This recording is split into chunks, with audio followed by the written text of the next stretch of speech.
තාත්තා හිටවපු පොල් ගස් දෙක. අර තනි කිලිංගා අයියා. අර මං. අපි ඇදේනේ දැයිදර. මම පොඩ්ඩක් ඉන්න පරක් වුණා රාජකාරී වැඩ කටයුතු බොහොමයක් තිබුණා සමා වෙන්න. ඒකට කමන්නේ සර්. තාම කවුරුත් ආවේ නැද්ද? මම කැපුවේ නෑනේ. ඒකයි.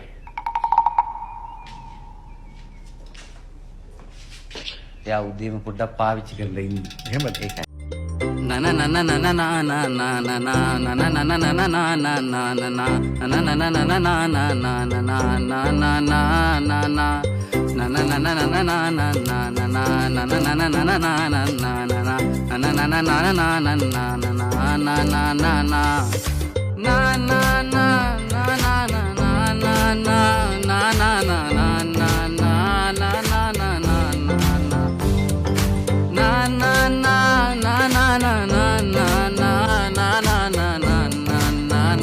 කමලට කියන්න එපා.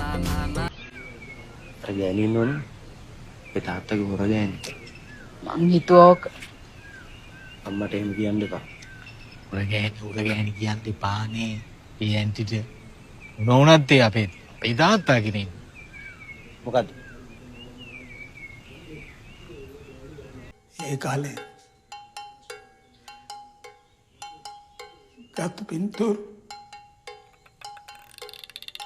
badminton team එකේ හොකී ටීම් එක තාත්තා ටිකක් උසයිනේ. එයාගේ හොකී පොල්ලක් ටිකක් දිග වැඩි.